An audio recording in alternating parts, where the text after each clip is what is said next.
प्रतीक दिल्ली में joint family के साथ रहता था, लेकिन जॉब की वजह से अपनी माँ के साथ दूसरे शहर में शिफ्ट हो जाता है, जहाँ उसकी प्रीति के साथ लव मैरिज हो जाती है, जिस पर बहू को नापसंद करते हुए उसकी माँ पूरा समय प्रीति को परेशान करने के तरीके निकालती रहती है।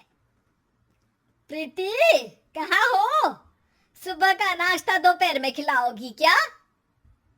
इसमें प्रीति और प्रतीक ऑफिस जाने के लिए तैयार हुए कमरे से बाहर आते हैं, जिसे देख सास प्रीति पर भड़कने लगती है। महारानी, तुम सुबह सुबह तैयार होकर घर का सारा काम छोड़कर कहाँ चल दी? जी वो ऑफिस। हैं? तुम ऑफिस से जाओगी तो घर में जो सफाई, नाश्ता, खाने का काम है वो क्या मैं करूंगी? माँ, मैंने उससे वादा किया था कि वो जॉब कंटिन्यू कर सकती है। अरे वाह जी वाह, दोनों आपस में सलाह कर फैसले ले लिए। मैं क्या यहाँ बेवकूफ बैठी हूँ? मुझसे पूछना किसी ने जरूरी नहीं समझा?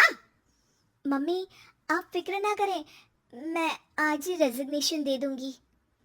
प्रीति ऑफिस के लिए चली जाती है और अगले दिन से जॉब छोड़ घर के कामों में लग जाती है, लेकिन साथ ही उदास भी रहने लगती है, जिसे देख प्रतीक को अच्छा नहीं लगता। मुझे पता है तुम्हें अपनी जॉब कितनी पसंद थी। आई एम सॉरी प्रीति। अरे कुछ नहीं होता, बस मम्मी खुश रहनी चाहिए। अब प्रीति अपनी सास को खुश करने और उनका दिल जीतने की जी तोड़ कोशिश करती रहती है, पर सास कभी उसे सीधे मुंह बात तक नहीं करती। इसी तरह दिन बीतने लगते हैं। एक शाम प्रतीक ऑफिस से परेशान घर वापस आता है। माँ, चाची का फोन आया था, दादी की तबीयत बहुत खराब है, हमें दिल्ली जाना होगा। पति की बात सुन प्रीति तो पैकिंग शुरू भी कर देती है, पर माँ वहीं बूत बनी खड़ी रह जाती है। लगता है मम्मी अपनी सास से बहुत प्यार करती हैं, तभी उनकी बीमार होने की खबर सुन शॉक में आ गई। ये प्यार नहीं, परेशानी है। तुम तो ऐसे सोचो कि अब से जब तक दिल्ली में हो तुम्हारे अच्छे दिन शुरू। अच्छा, ऐसा क्या है दिल्ली में? वो तुम्हें कुछ ही घंटों में पता चल जाएगा। सास के रिएक्शन और पति की बात से कंफ्यूज्ड प्रीति दोबारा पैकिंग में लग जाती है, जिसके बाद कुछ घंटों का सफर तय कर तीनों दिल्ली पहुंच जाते हैं, जहां घर के अंदर पहुंचते ही लोगों की भीड़ देख प्रीति परेशान हो जाती है। हे भगवान, इतनी भीड़! प्रतीक, कहीं तुम्हारी दादी को कुछ हो तो नहीं गया ना?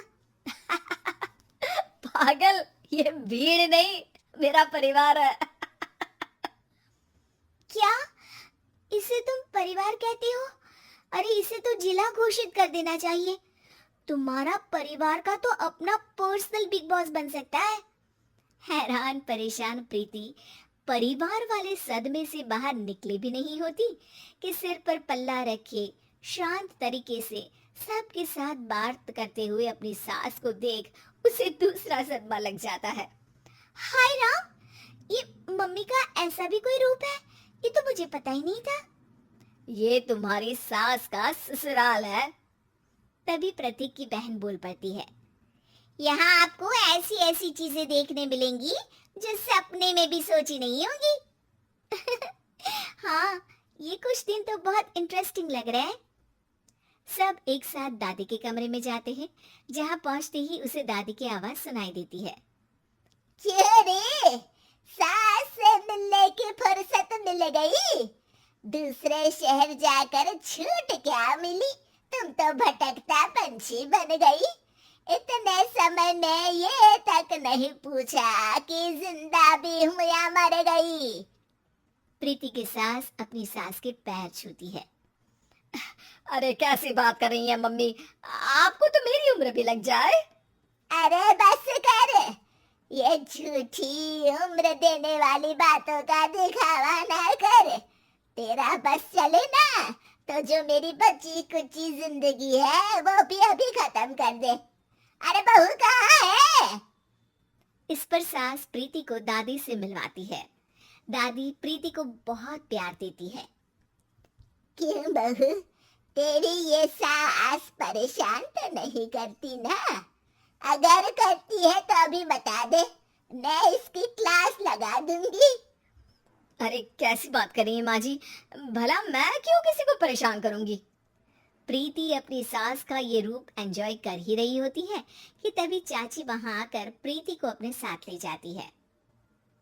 सास की क्लास लगते देख जो खुशी मिल रही थी वो तुम्हारे चेहरे से साफ पता चल रही थी, इसीलिए ले आई, क्योंकि अगर उन्हें पता चल जाता तो तुम्हारी खैर नहीं थी। थैंक यू चाची जी। चाची और प्रीति घर में झूले पर बैठी बात कर ही रही होती है कि उसकी सास भी वहां आ जाती है। मतलब यहाँ सारा काम मैं करूं और तुम बैठी हंसी ठिठोली करो। अरे चलो जाओ खाना बनाओ। सास प्रीति को डांट कर काम करने भेज देती है, जिसे दादी देख लेती है और एक बार फिर सासू माँ की क्लास लग जाती है, जिसे पूरा परिवार मजे से खड़ा होकर देखने लगता है। क्यों रे, मैंने तुझे काम बोला और तू उस बच्ची को परेशान कर रही है। सास की कोई इज्जत रह गई है इस घर में या नहीं? यहाँ खुद की सास होते हुए भी ज्यादा बड़ी बन रही है। अब नहीं मम्मी जी, मैं तो बस थोड़ी मदद के लिए बोल रही थी। सास रसोई में जाकर काम करने लगती है और दादी प्रीति को लेकर वहां से चली जाती हैं। इसी तरह एक हफ्ता बीत जाता है, जिसमें दादी अपनी बहू को डर, इज्जत और प्यार का फर्क समझाती रहती है और प्रीति उसका मजा लेती है। वापस जाते हुए दादी प्रीति और उसकी सास दोनों को अपने पास बुलाती है। मेरी बहू जिद्दी और अड़ियल है, इसलिए उससे हमेशा सही काम करवाने के लिए मुझे सख्ती करनी पड़ती है। लेकिन तुम्हारी बहू अच्छी है, तेरी खुशी के लिए वो अपनी जॉब और सपने भी छोड़कर घर में बैठी है। अपनी बहू के साथ प्यार से रहो। और प्रीति, अगर अभी भी तुम्हारी सास परेशान करे ना, तो फिर तुम्हें पता चल ही गया है कि शिकायत कहाँ करनी है। जी, अपनी सास की ससुराल में उनकी सासू माँ के पास।